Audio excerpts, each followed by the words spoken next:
Assalamualaikum warahmatullahi wabarakatuh. Kembali lagi di channel Rudi Hartono. Pada video kali ini kita akan membahas soal-soal OSN IPA SMP. Nah, soal ini merupakan soal OSN tingkat kabupaten atau OSK tahun 2022. Nah, sebelum kita lanjut, jangan lupa untuk subscribe terlebih dahulu untuk membantu perkembangan channel ini. Langsung saja kita lihat soal pertama. Perhatikan gambar di bawah ini. Panjang potongan kayu tersebut adalah titik-titik milimeter. Nah, soal ini berkaitan dengan pengukuran dengan jangka sorong. Nah, ingat adik-adik, untuk menentukan hasil pengukuran menggunakan jangka sorong, rumus yang digunakan adalah hasil sama dengan skala utama ditambah skala nonius dikali nilai skala terkecil. Nah, skala utama yang mana? Skala utama adalah skala utama yang sudah dilewati oleh angka 0 pada skala nonius. Jadi, jangka sorong itu memiliki dua skala, ini dinamakan skala utama. Sedangkan yang bergerak ini adalah skala nonius. Ya, jadi perhatikan 0 ini. Nah, skala utama yang sudah dilewati adalah ini ya. Nah, nilainya berapa? 2,6. 2,6. Nah, satuannya dalam sentimeter. Tambah skala nonius, yaitu skala nonius yang sejajar dengan skala utama. Jadi ada diperhatikan mana skala nonius yang sejajar dengan skala utama. Nah, kita peroleh di sini. Ya. 4 kali nilai skala terkecil jangka sorong adalah 0,01 cm. Sama dengan 2,6 tambah 0,04 sama dengan 2,64 cm. Nah, karena ditanya dalam milimeter, kita rubah 26,40 mm. Oke, jawabannya C. Nah, jadi adik-adik yang perlu perhatikan, trik untuk cepatnya adalah perhatikan skala nonius yang sejajar ya. Nanti optionnya bisa adik-adik pilih mana yang skala noniusnya benar ya. Di sini ada pilihan 2, tinggal lagi menentukan skala utama yang sudah dilewati ya. Jadi perhatikan nolnya. Jika pasangan besaran turunan dan besaran pokoknya dituliskan dalam format besaran turunan dan besaran pokok dalam kurung seperti itu ya. Pasangan berikut ini yang sesuai adalah yang pertama dari besaran pokok dulu ya. Kita analisa agar lebih mudah. Untuk pernyataan pertama atau pasangan pertama semuanya masa, panjang, dan waktu besaran pokok. Berarti kemungkinan benar. 2, medan listrik besaran pokoknya muatan listrik. Nah, muatan listrik bukan besaran pokok, berarti ini salah. Kemudian nomor 3, masa, panjang, waktu besaran pokoknya, kemungkinan benar ya.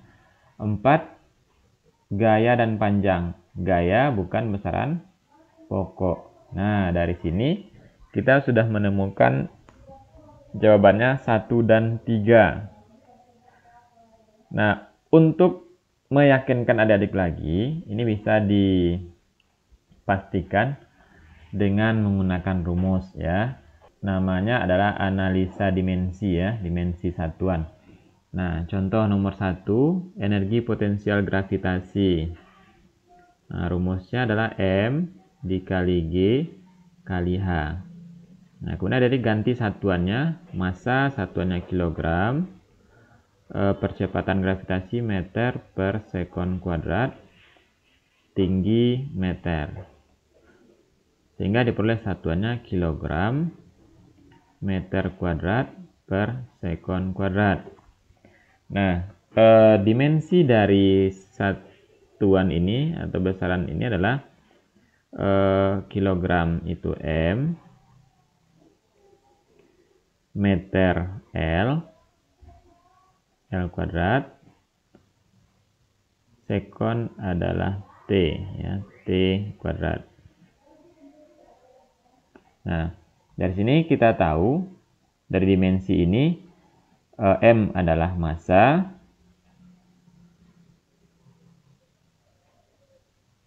L adalah panjang,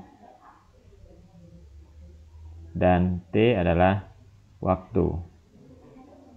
Nah, sehingga betul energi potensial gravitasi itu terdiri dari besaran pokok, massa, panjang, dan waktu. Nah, langkah yang sama bisa adik lakukan untuk usaha, ya. Nanti silahkan dicoba. Usaha rumusnya adalah gaya dikali perpindahan. Nah, silahkan adik lanjutkan. Hukum Bernoulli pada fluida dinamis dapat diaplikasikan untuk berbagai sistem pemipaan, asal memenuhi syarat berikut. 1. Massa jenis fluida tidak berubah saat menerima tekanan. 2. Debit fluida tetap. 3. Aliran fluida tidak membentuk pusaran. 4. Terjadi hilang energi akibat gesekan antara fluida dan dinding. Baik, nah untuk penerapan hukum Bernoulli pada fluida dinamis yang dimaksud harus memenuhi syarat sebagai berikut. Nah, ini syaratnya adik-adik. Yang pertama, fluidanya tidak dapat dimampatkan. Kemudian yang kedua, fluidanya tidak memiliki viskositas atau tidak kental. 3. Aliran fluidanya tetap, steady atau debitnya tetap. 4. Aliran fluidanya berjenis laminar atau tidak membentuk pusaran. 4. Tidak ada hilang energi akibat gesekan antara fluida dan dinding serta turbulen. 6. Tidak ada transfer energi kalor. Nah, dari syarat ini kita sudah menemukan jawabannya. Untuk pernyataan nomor 4 terjadi hilang energi. Ini sudah jelas salah, ya. Maka kalau 4 salah, C dan D salah. Kemudian kita analisa yang nomor 2, debit fluida tetap, benar, ya. Nah, ini pernyataannya, berarti 2 benar, maka jawabannya adalah A. Ya, karena 1 dan 3 otomatis benar. Sebuah bimetal dibuat dari 2 bahan logam di antara 4 logam yang terdapat dalam tabel berikut. Pada gambar diilustrasikan perubahan bentuk bimetal tersebut sebelum dipanaskan dan sesaat setelah dipanaskan. Berdasarkan gambar dan tabel di atas, pasangan bahan logam P dan Q yang mungkin adalah. Nah, kita lihat konsep pada bimetal ini dulu adik-adik, ya. Dari bentuk sesaat setelah dipanaskan, ini dapat disimpulkan konsepnya. Jika bimetal itu melengkungnya ke bagian bawah atau ke logam bagian bawah seperti ini, maka pertambahan panjang di delta L, logam yang di atas di sini P, itu lebih besar dibandingkan pertambahan panjang logam Q. Ya, kalau bimetalnya melengkung seperti ini, ya. Nah, delta L itu dirumuskan dengan L0 kali alfa kali delta T. Karena panjang awal sama dan perubahan suhu yang terjadi pada bimetal itu sama, ya, karena sama-sama dipanaskan, maka yang mempengaruhinya di sini hanyalah koefisien mulai panjang atau alfa. Nah, sehingga jika delta LP besar daripada delta LQ, maka untuk kondisi ini, alfa P harus lebih besar dibandingkan alfa Q. Ya, seperti itu. Nah, maka pernyataan yang benar haruslah bahan logam yang memiliki koefisien muai panjang yang P lebih besar dibandingkan yang Q. Nah, manakah itu? Yang pertama kita lihat M1 dan M2. M1 0,000019, M2 12, ya, berarti benar. 2M3 dan M2. M3 26 ya, kita lihat saja angka di belakangnya 26, M2 12, berarti benar juga. 3 M3 dan M4. M3 26, M4 17, benar. 4 M2 dan M4. M2 12, M4 17, salah ya. Nah, jadi sebenarnya ketika 1 tadi sudah benar adik-adik, maka option 2 dan 4 sudah jelas salah ya. Jadi seperti itu menganalisa jawabannya. Kemudian adik sebenarnya tinggal mengecek lagi pernyataan kedua. Nah, jika pernyataan kedua benar, maka sebenarnya 3 dan 4 tidak perlu adik cek lagi ya, karena jawabannya sudah pasti A. Nah, jadi analisanya seperti itu dalam menentukan pilihan jawaban. Nah, sebaliknya, jika adik mulai menganalisa dari pernyataan 4, jika 4 sudah salah, maka ya C dan D juga sudah salah. Ya, seperti itu. Nah, kemudian satu lagi, jika 1 salah, maka A dan B sudah salah. Nah, maka adik tinggal cek 2. Jadi, kuncinya di sini dalam bentuk soal ini adik tinggal mengecek pernyataan 1, 4, kemudian 2 ya. 1, 4, 2. Kuncinya di sana ya. Memecah batu dengan menggunakan palu besar yang diayunkan dari atas ke bawah lebih mudah dibandingkan dengan menggunakan palu kecil. Sebab energi potensial gravitasi yang ditransfer palu besar untuk memecah batu lebih banyak daripada energi potensial gravitasi yang ditransfer palu kecil. Nah, jadi soal bentuk berikutnya seperti ini, soal sebab akibat ya. Jadi pilihan jawabannya ada 4 seperti ini ya. A, jika pernyataan benar, alasan benar, dan ada hubungan sebab akibat. B, pernyataan benar, alasan benar, tetapi tidak ada hubungan sebab akibat. C, pernyataan benar, alasan salah.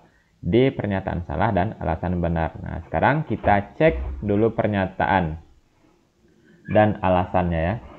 Memecah batu dengan menggunakan palu besar yang diayunkan dari atas ke bawah lebih mudah dibandingkan dengan menggunakan palu kecil. Ya, pernyataannya benar ya, adik. Karena energi yang dihasilkan oleh palu besar lebih besar, karena itu bergantung kepada energi potensialnya ya, apalagi kalau diayunkan dari atas ke bawah. Sebab energi potensial gravitasi yang ditransfer palu besar untuk memecah batu lebih banyak daripada energi potensial gravitasi yang ditransfer palu kecil. Nah, kita lihat rumus energi potensial gravitasi sama dengan M G H. Nah, antara palu besar dan palu kecil tentu yang membedakannya adalah masanya ya. Nah, massa palu besar lebih besar ya, otomatis energi potensialnya juga lebih besar, sehingga alasannya benar. Kemudian jika kita baca secara berurutan sebabnya, maka antara pernyataan dengan alasan ada hubungan sebab akibat. Nah, sehingga jawaban untuk soal ini adalah A. Demikianlah adik pembahasan soal kita pada video kali ini. Jangan lupa untuk menyaksikan lanjutan dari pembahasan soal ini pada video berikutnya. Semoga bermanfaat. Terima kasih atas perhatiannya. Assalamualaikum warahmatullahi wabarakatuh.